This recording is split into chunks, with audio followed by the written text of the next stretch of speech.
Olá pessoas, no vídeo de hoje vamos conversar um pouquinho sobre Demian, que é um livro publicado em 1919 pelo Hermann Hesse, e talvez este seja um dos grandes romances de desenvolvimento, que é um tipo de romance de formação mais importantes da literatura moderna. E cabe aqui que façamos um pequeno parêntese, a fim de tratarmos ainda que de maneira brevíssima do romance de formação, que é um gênero literário que está profundamente ligado ao desenvolvimento da literatura alemã, sobretudo a obra de Goethe, que em 1794, 1795, eu sempre me esqueço, publica lá os anos de aprendizado de Wilhelm Meister. Curiosidade inútil aqui agora. Existe toda uma celeuma, toda uma polêmica envolvendo um autor que, algum tempo antes do Goethe, publicou um romance que pode ser considerado de fato como sendo o primeiro livro que se insere no gênero romance de formação. E aí entra o grande problema do estabelecimento do cânone, porque como a obra do Goethe é seminal para o desenvolvimento não apenas da literatura, mas da cultura alemã dali para diante, o nome deste autor acabou, enfim, lançando sombras sobre seus contemporâneos e até sobre alguns nomes que vieram antes de Goethe. E justamente por conta disso, eu estou há meia hora tentando me lembrar o nome deste sujeito que publicou o livro antes de Goethe e não consigo. Caso você saiba a quem estou me referindo, por favor, deixe esta informação lá embaixo. Mas, como só é acontecer com todo gênero literário, o romance formativo tem algumas características que lhe são indissociáveis, e é graças a essas características que nós, na condição de leitores, conseguimos associar uma determinada obra a este gênero literário que é o romance formativo, ou como é mais amplamente conhecido, o romance de formação.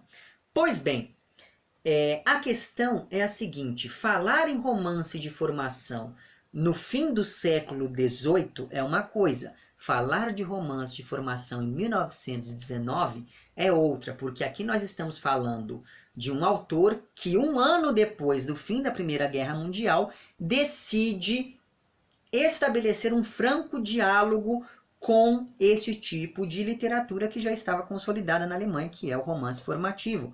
E por conta disso, então, ele se apropria de alguns desses elementos estéticos e estruturais do romance formativo e os, digamos, subverte em alguns sentidos, ou enfim, se adequa muito bem a eles nesta sua obra sobre a qual falaremos hoje. Não é? Mas duas coisas que se preservam aqui é, primeiro, a presença ali da figura de um personagem que faz às vezes do mestre e de outro que faz às vezes do discípulo. E também aqui outra coisa que acaba se preservando aqui nesta obra do Hesse é que nós observamos aqui, acompanhamos aqui o processo de desenvolvimento, o processo de formação intelectual, social, sexual de algum modo e espiritual do nosso narrador, que é um jovem chamado Emil Sinclair, desde a sua infância até o momento em que se inicia a Primeira Guerra Mundial.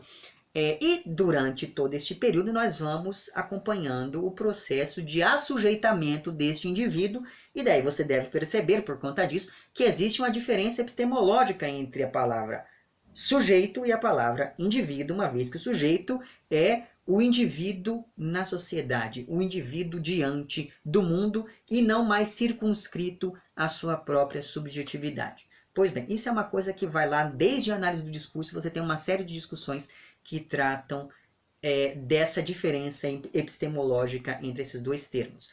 Mas enfim, como eu estava dizendo para vocês, então, acompanhamos aqui desde o fim da infância até o início do Sinclair, até o momento em que ele se depara com a eclosão da Primeira Guerra Mundial.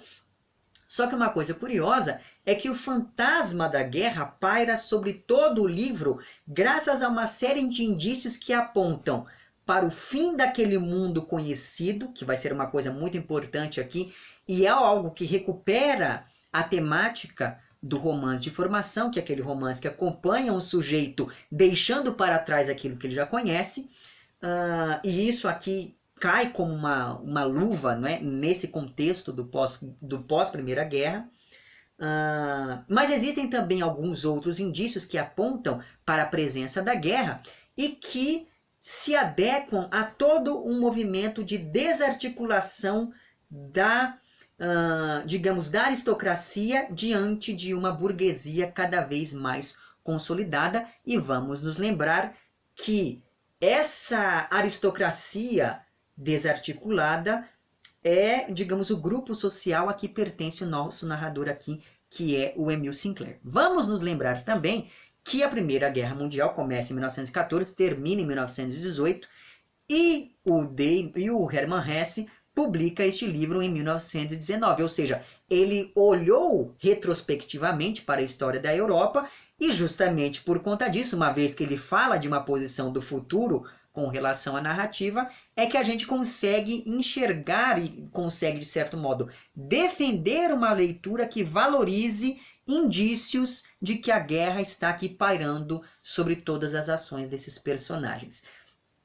Pois bem, como eu falei para vocês, um desses indícios que evocam a ideia da Primeira Guerra Mundial, que foi, enfim, o primeiro grande evento a causar uma cisão no pensamento humano, e daí você tem ali um mundo antigo e um mundo novo, aquele mundo mais, enfim, absolutamente moderno, não é? E essa ideia que está presente nesse contexto do pós-guerra vai estar aqui presente também, tanto em termos temáticos quanto em termos estruturais desta narrativa, porque essa oposição entre o mundo antigo e o mundo moderno, ou o mundo velho, o mundo novo, enfim, afeta mesmo o modo como essas várias referências intertextuais que o Hermann Hesse coloca nessa sua obra vão se articulando ao longo do romance. Referências essas que vão lá desde a Bíblia, e daí você tem, por exemplo, toda uma discussão sobre a marca de Caim, você tem aqui uma personagem chamada Eva, você tem aqui um capítulo que se chama O Mau Ladrão, fazendo referência àquela parábola bíblica, enfim. Mas aqui você também tem uma extensa intertextualidade com os grandes discursos que se foram constituindo do fim do século XIX até o início do século XX, como, por exemplo, a psicanálise. Daí você tem aqui toda a teoria freudiana sobre os sonhos, o inconsciente, a questão sexual e por aí vai. Por outro lado, você tem aqui também toda uma discussão que tangencia a filosofia existencialista, sobretudo a partir de um personagem aqui chamado Pistorius, que é um tocador de órgão, se não me engano, em uma igreja, que traz para a cena do romance aqui toda uma discussão sobre como nós devemos ser responsáveis sobre o nosso próprio destino, e daí tudo isso se adequa muito bem ao existencialismo, sobretudo a um existencialismo mais sartriano.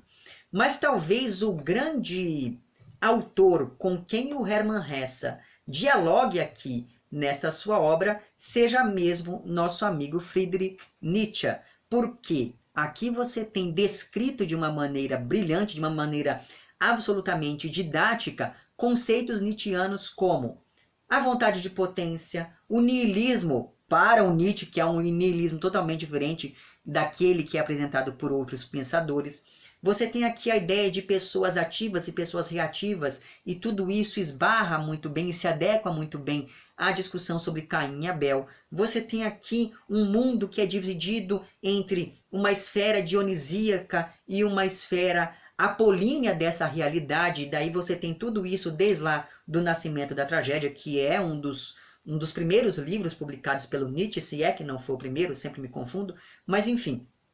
Só que aí, veja, a grande questão é a seguinte: essa variedade de referências, ela se articula de maneira absolutamente didática, porque é um livro fácil, é um livro aparentemente simples de ser lido. Isso significa que não é que porque ele dialoga com todas essas áreas do saber, que ele demande que o leitor vá e leia o Freud, e leia o Nietzsche, e leia a Bíblia, e leia não sei quem.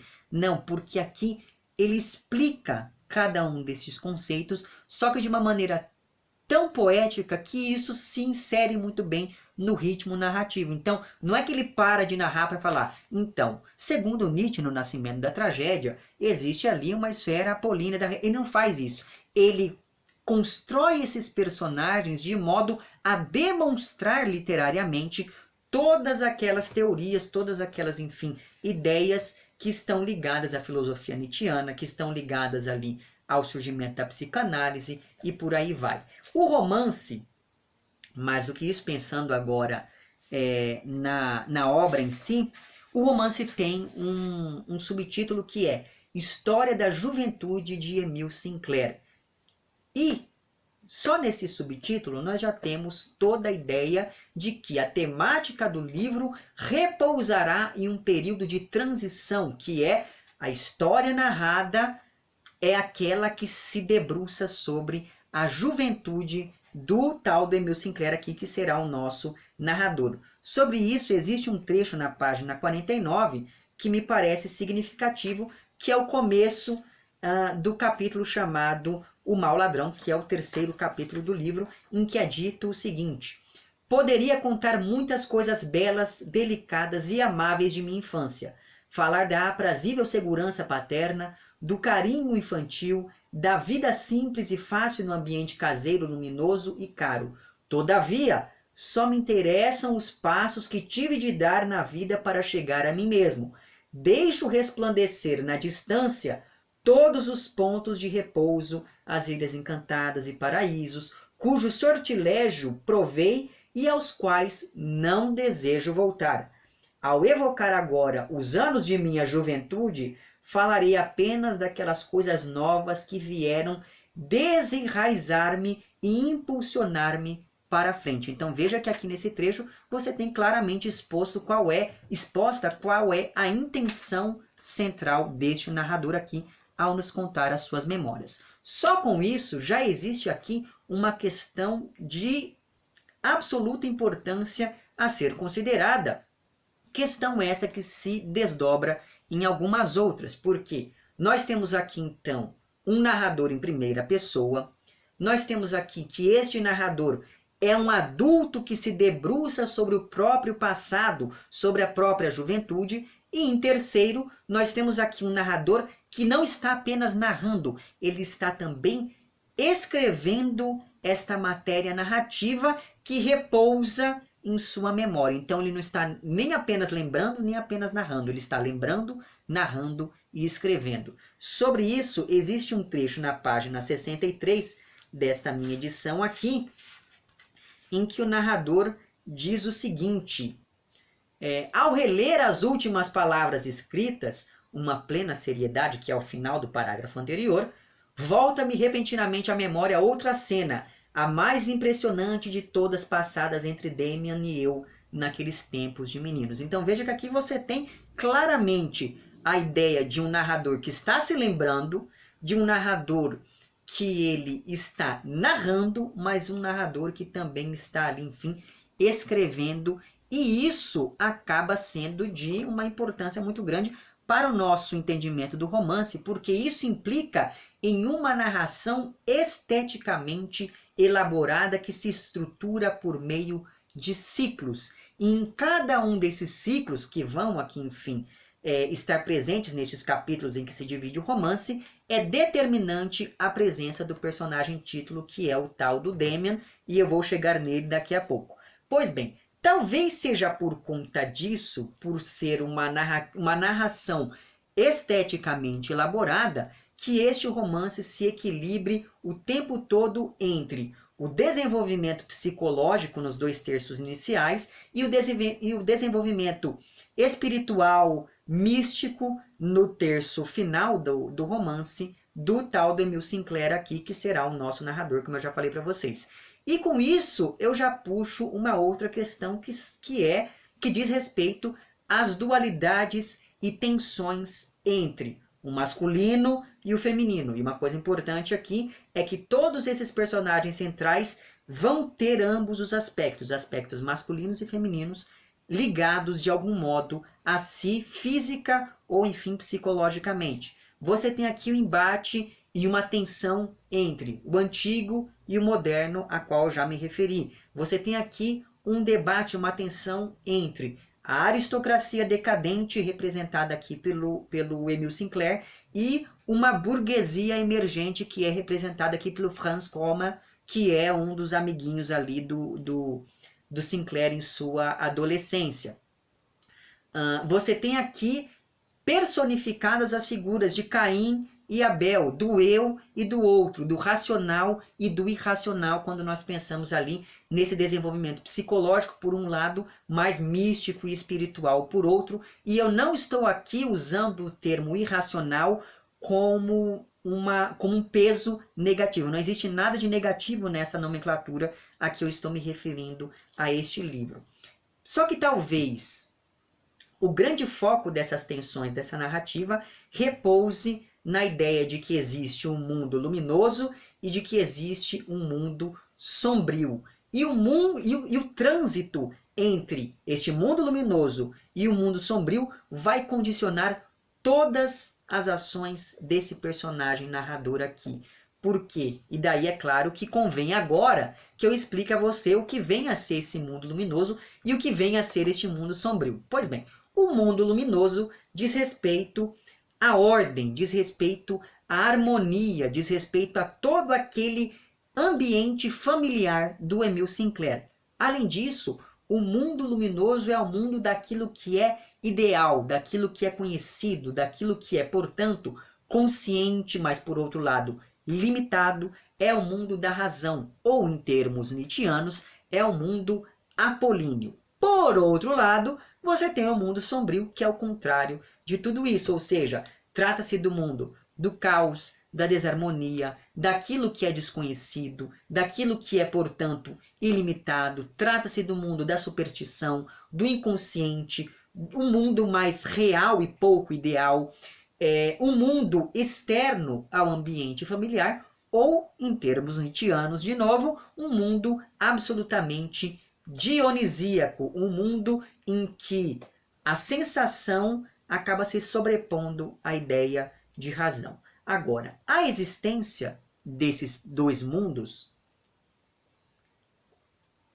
e é claro que esses dois mundos, eles coexistem ali em uma relativa harmonia. Mas, enfim, a existência desses dois mundos, então, ela pressupõe um Deus que não é o Deus judaico-cristão, em que, enfim, que é muito associado à fé dos pais aqui do Emile Sinclair. E é justamente por conta disso que existe uma necessidade deste narrador em recorrer a um Deus pagão que comporta esse mundo luminoso e este mundo sombrio em si. Porque o Deus judaico-cristão, ele só diz respeito ao mundo luminoso. O mundo sombrio é lá com o diabo e Deus não tem nada a ver com isso, percebe? Pois bem, a entidade, que se não me engano aqui se chama Abraxas ou alguma coisa do tipo, essa entidade pagã, ela consegue abarcar em si esses dois espectros da realidade, esse espectro apolíneo e esse espectro mais dionisíaco, ou mundo sombrio e o mundo luminoso. Só que, apesar de ser preciso ter consciência sobre esses dois mundos, ou seja, esse personagem central aqui, ele tem que saber que esses dois mundos existem para que ele possa atingir ali o autoconhecimento, nosso pequeno Sinclair aqui pensa de início que esses dois mundos são inconciliáveis. E daí existe um trecho logo no início do romance, que está na página 18 dessa minha edição, em que é dito o seguinte: tudo aquilo deixara de ser meu, já não me era possível participar da sua paz serena. Aqui, evidentemente, que ele está se referindo ali àquele mundo luminoso. Meus pés estavam manchados de uma lama que não se podia limpar no capacho da porta. Trazia comigo trevas inteiramente desconhecidas do claro mundo de meu lar. Então veja que aqui você tem a ideia de que o mundo sombrio e o mundo luminoso não podem se misturar. Só que aos poucos essa percepção desse personagem, ela vai se alterando conforme ele estabelece contatos com este mundo sombrio e se afasta cada vez mais daquele mundo luminoso da atmosfera familiar. E sobre isso existe um trecho na página 45, que me parece significativo, não apenas por apontar para essa coexistência desses dois mundos, mas também para mostrar a necessidade que este personagem narrador tem de se submeter, ou seja, ele é um sujeito com um superego do tamanho de um bonde. Mas enfim, diz o seguinte aqui em um determinado momento, o narrador, isso na página 45 dessa minha edição, que é logo no finalzinho do segundo capítulo do livro.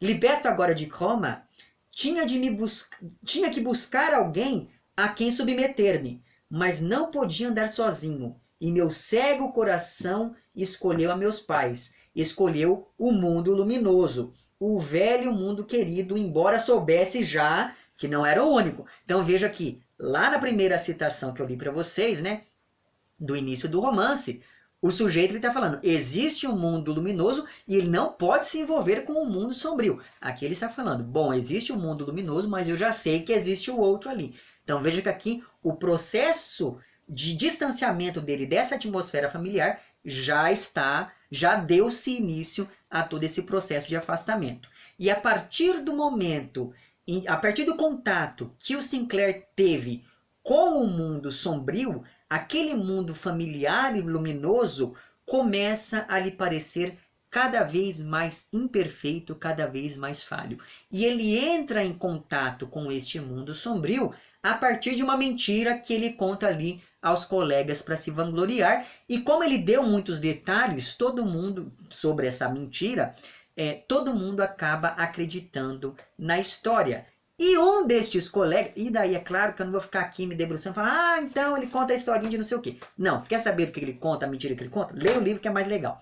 Mas enfim, um desses colegas do Emile Sinclair que está ali ouvindo essa história toda, essa mentira que ele conta, é um rapaz um pouco mais velho chamado Cromer, Franz Cromer, ou Franz Cromer, né? Se você, enfim, tiver quiser pronunciar em português.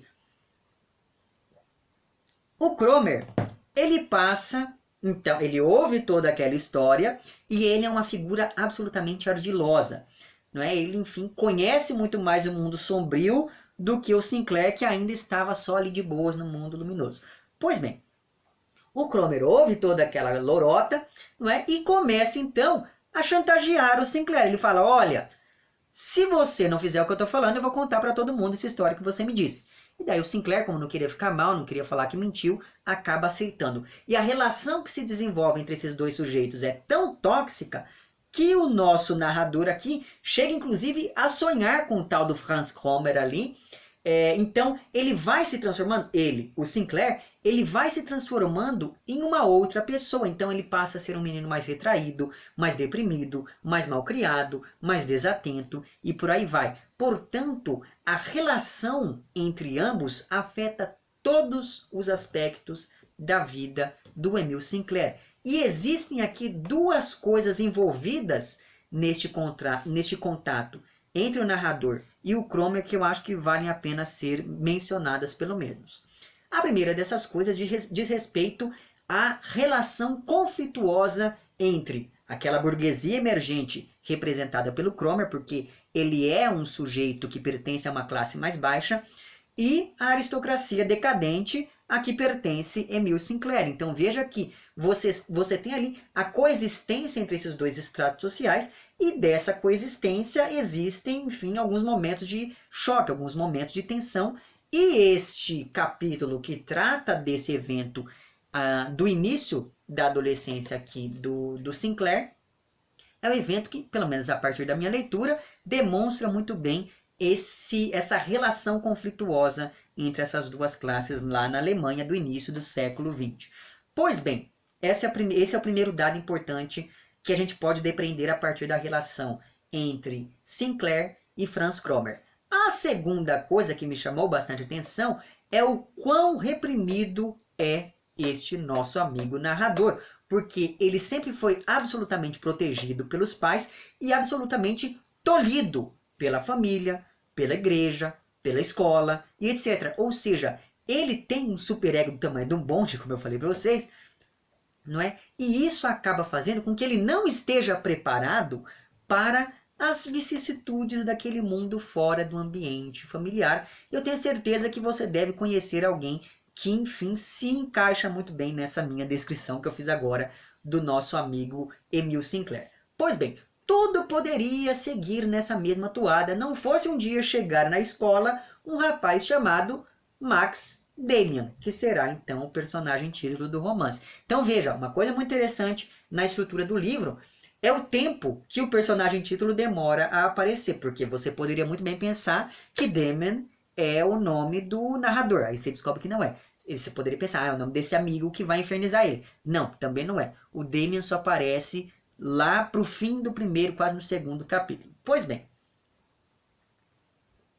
apesar de ser apenas um ou dois anos mais velho do que o Sinclair, o Damian parece ser muito mais velho do que é. Ele parece muito mais um adulto do que um pré-adolescente.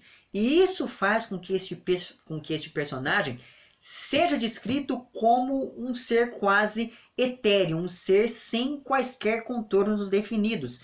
E isso se liga muito bem a todo esse processo de desenvolvimento da adolescência, porque afinal de contas a adolescência é um entre-lugar na vida do sujeito e é por isso que existe toda aquela crise, etc e tal. Pois bem, essa falta de contornos do Damian, ao mesmo tempo em que se relaciona a esse período tão difícil da vida, do desenvolvimento de uma pessoa, ele também dá indício dessas características, digamos, quase sobre-humana deste personagem aqui. É quase como se ele não fosse uma pessoa de verdade, como se ele fosse ali uma entidade ou coisa do tipo. Pois bem, então, por conta disso, você já deve ter percebido que o Damian ele é envolto em uma aura de mistério que permeia todo o romance. E tudo isso se realça graças à beleza pouco comum que este personagem tem, porque essa beleza ela mistura traços femininos e masculinos ali na feição deste sujeito, e só de você olhar para ele já existe este certo estranhamento. Mas, então veja, só do personagem aparecer pela primeira vez, já se cria uma certa animosidade, porque as pessoas, só pelo aspecto físico dele, percebem que ele é uma pessoa diferente, e isso diz muito sobre o modo como este personagem se constrói. Pois bem, só que ao mesmo tempo, o Damian demonstra ser um rapaz absolutamente inteligente e absolutamente carismático, e esse que vai ser o grande ponto do romance. Por quê? Este tal de Max Damian acaba se interessando pelo Sinclair e percebe que ele está passando por algum tipo de dificuldade e resolve ajudar o nosso jovem mancebo aqui, que é o narrador. E graças a isso, esses dois personagens começam a se aproximar e a se confundir cada vez mais. Isso porque, conforme o romance avança, nós começamos a perceber que Damian e Sinclair têm várias coisas em comum. E daí é claro que eu não vou ficar aqui falando, entregando detalhes da narrativa para você. Mas o fato é que, no começo, o Sinclair ainda, enfim, reluta, mas ele acaba contando ao Damian toda a situação em que ele está, enfim, envolvido ali com o Franz Cromer. E de uma maneira que não chega nunca a ser dita aqui em momento algum do livro, o Damian consegue resolver toda essa situação. Ele vai conversar um dia ali com o Cromer e depois disso o tal do Valentão nunca mais volta a incomodar o Sinclair.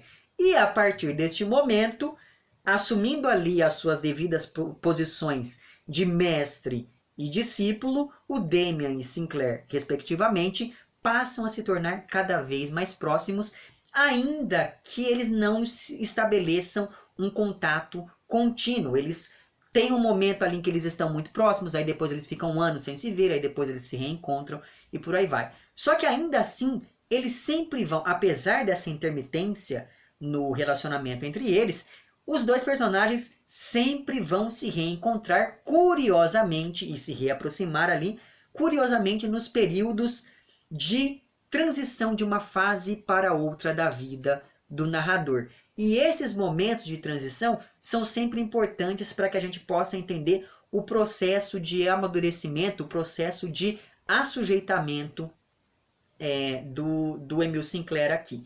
E esse amadurecimento, esse assujeitamento, passa também pelo campo sexual quando nós percebemos o desejo que o Sinclair nutre por este seu amigo que é o Damien. E essa percepção que envolve ali, enfim, o desenvolvimento sexual do Sinclair, ela se confirma quando fica clara a transferência desse desejo sexual que o Sinclair sente pelo Damien, e ele passa a sentir esse mesmo desejo pela mãe do Damien, que é uma mulher chamada Eva, e isso não me parece à toa, me parece absolutamente significativo o nome da mãe deste sujeito. Neste sentido, então, aparentemente, pelo menos segundo a minha leitura, os papéis do Damien e do Sinclair estão muito bem definidos desde o início do romance, né? Ou pelo menos desde o início, do momento em que o Damien aparece. E segundo a minha leitura, me parece que o Damien tem como uma de suas principais funções preparar o Sinclair para o encontro com a Eva, cujo nome, como eu já falei para vocês, é extremamente significativo.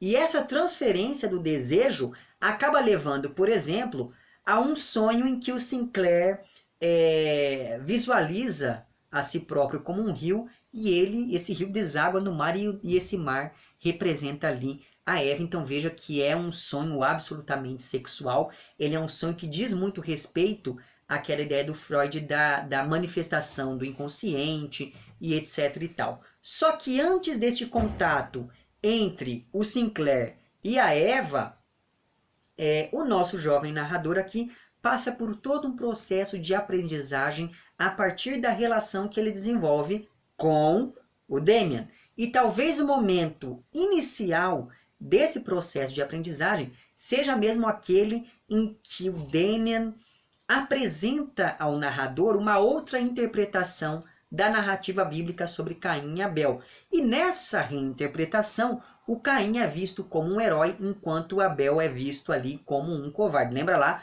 Caim e Abel eram irmãos, o Caim foi lá e matou Abel e depois recebeu a marca do Senhor na testa e ficou andando por todo mundo e aquela coisa toda. Pois bem, existem aqui pelo menos 3 desdobramentos ao longo de todo o romance a partir dessa reinterpretação da narrativa bíblica sobre Caim e Abel. Então você tem como desdobramento dessa reinterpretação a ideia da coexistência harmoniosa entre elementos opostos, você tem a ideia da busca por si mesmo através do contato com o outro, que é basicamente o que acontece aqui a partir da relação entre Damien e o Sinclair, e você tem, por fim, a ideia de que, para que haja o crescimento, é preciso haver a destruição daquilo que conhecemos, e esse vai ser o grande motor que vai, enfim, fazer as engrenagens dessa narrativa funcionarem. E daí, na página 20 desta minha edição, existe um trecho que me parece absolutamente importante para que a gente entenda mesmo essa ideia de que é preciso destruir para poder construir. Disse o seguinte, então: foi a primeira falha que percebi na perfeição de meu pai, a primeira rachadura nos fundamentos sobre os quais descansara a minha infância e que o homem tem que destruir para poder chegar a si mesmo. Sobre isso, existe um outro momento que é ainda mais interessante do que este, é todo um capítulo que aborda muito bem essa questão, e neste capítulo se desenvolve a metáfora da ave saindo do ovo, porque quando um filhote de um passarinho ainda está lá dentro do ovo, esse ovo representa todo o universo que aquele filhotinho conhece, pressupondo que esse filhote tenha algum tipo de consciência. Enfim, só que para que esse filhote de passarinho expanda a sua visão da realidade, é preciso que ele destrua aquela realidade que ele já conhece. Portanto, quebrar a casca do ovo implicaria em destruir o mundo conhecido, que por sua vez implica no crescimento individual. O problema é que o mundo anteriormente desconhecido se torna conhecido assim que a gente entra em contato com ele, não é? Você não conhece uma coisa, aí você entra em contato com essa coisa, então você passa a conhecê-la. Então quebrar este ovo, destruir este mundo conhecido, é um exercício cotidiano. E essa ideia toda de, enfim, quebrar a casca do ovo ou de destruir o mundo conhecido, me lembrou bastante da noção de Maya ou de Maya, enfim, que é um conceito muito importante para o hinduísmo. Por quê? E aqui, enfim, eu vou dar uma explicação muito grosseira do que vem a ser a grandiosidade desse conceito, tá bom? Mas, enfim, eu farei isso apenas para fins didáticos e para ajudar nessa minha argumentação. Porque o conceito de Maya se liga ao conceito de ilusão. Só que essa ilusão, segundo a filosofia lá do hinduísmo, essa ilusão é absolutamente natural ao nosso universo. Ou seja, a nossa realidade, este nosso mundo sensorial que a gente consegue pegar, esse nosso mundo palpável, essa realidade é absolutamente, ou ela é meramente ilusória. Então, para que a gente entre em contato com a realidade do absoluto, é preciso que a gente reconheça esse sistema de ilusões que nos cega. Então, a partir do momento que você percebe que tudo aquilo que a gente vive não passa de uma ilusão frente ao absoluto, você consegue, de fato, perceber aquilo que vale e aquilo que não vale a pena. Veja só que isso é uma coisa muito interessante. E por que eu estou falando isso? Primeiro, porque o Hermann Hesse era um profundo conhecedor das filosofias e das religiões orientais. Tanto é assim que em 1922, apenas alguns anos depois aqui da publicação de Demian, ele publicaria o Siddhartha, que é o próximo romance desse autor que eu vou ler. Pois bem, então, primeiramente, estou falando tudo essa questão do Maya lá e tal, por conta disso, ou seja, existe um substrato na vida deste autor e na obra deste autor que me permite fazer essa leitura, mas também porque o universo dentro da casca de ovo, como é representado aqui nessa discussão que se estabelece em um dos capítulos de Demian, este universo da casca do ovo, né, dentro ali da casca do ovo, é a grande ilusão do filhote de passarinho.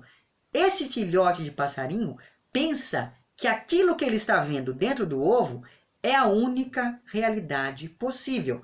A grande questão, então, é que para que ele entre em contato de fato com aquela realidade verdadeira, aquela realidade absoluta, aquela realidade que não é ilusória, ele precisa destruir aquilo que ele já conhece, não é? E daí, para poder auxiliar o nosso jovem passarinho, que é aqui o Emil Sinclair, existe a figura do Demian, que vai, enfim, ali quebrar estes seus ídolos, como gostaria de dizer lá o Nietzsche, né? E é a partir disso que se dá início de fato ao processo de desenvolvimento, ao processo de assujeitamento do narrador, porque ao quebrar a casca do ovo, ele finalmente sai do ninho, ele finalmente, enfim, sai daquele ambiente do mundo luminoso da casa dos pais e vai conhecer o mundo dionisíaco, digamos assim. E antes que eu termine este vídeo, é preciso que eu chame a atenção para os nomes deste mestre e deste aluno aqui. Por quê? Vamos pegar um nomezinho. Emil Sinclair. Emil é o correspondente a Emílio. Não sei se você sabe disso, mas em 1762, ou é 63? Acho que é 62.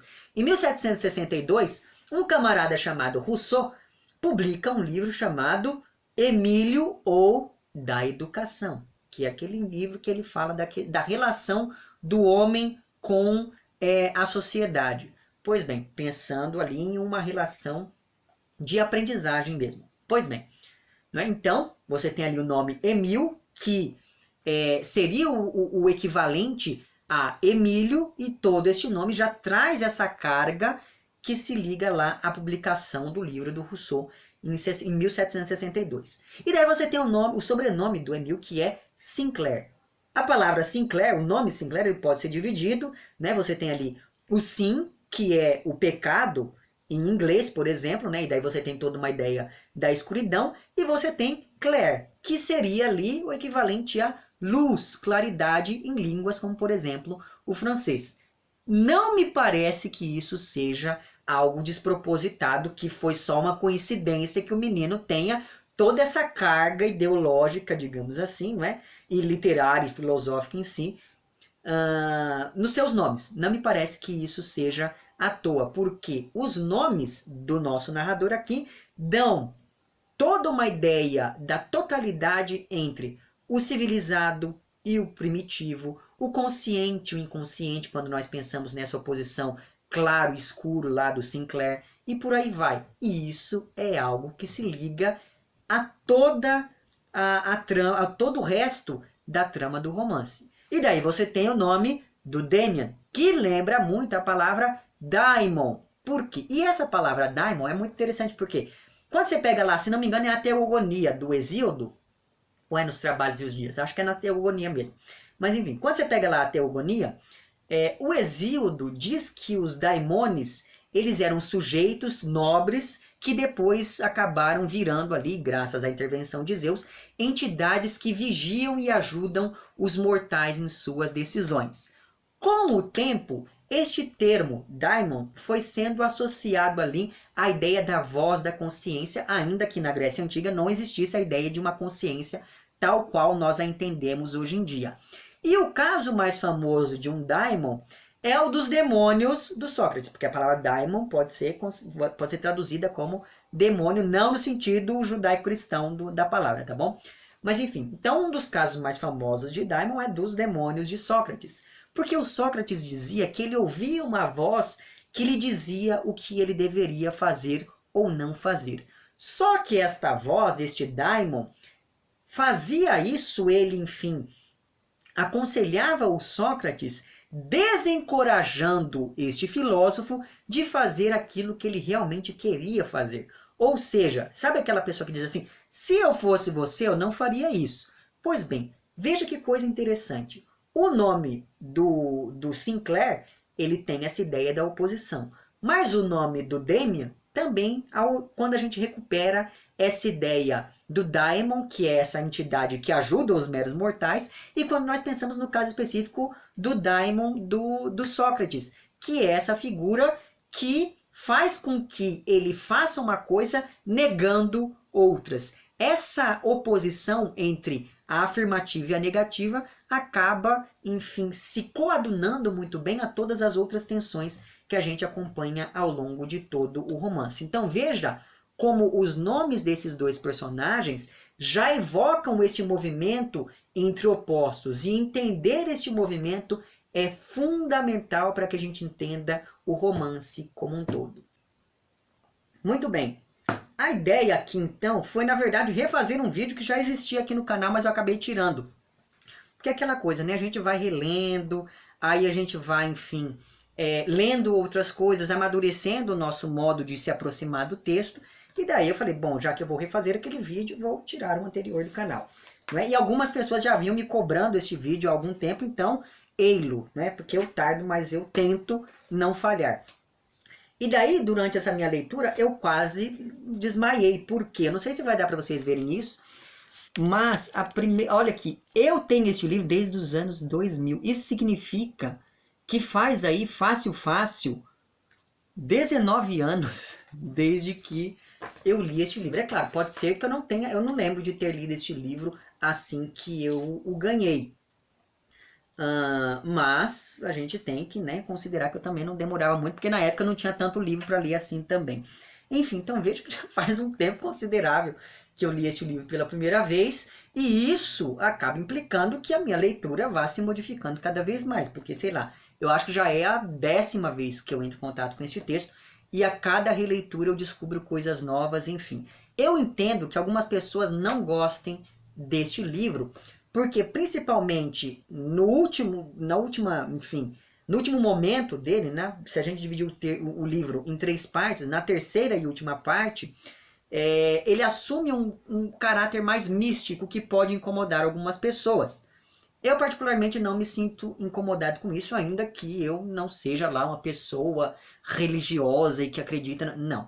Mas ainda assim eu acho que serve muito bem aos propósitos desta obra em si e para os propósitos do desenvolvimento da obra do Hermann Hesse como um todo, e isso desembocará anos depois, lá em 1922, na publicação do Siddhartha, que, como eu falei para vocês, será o próximo livro do autor que eu vou ler.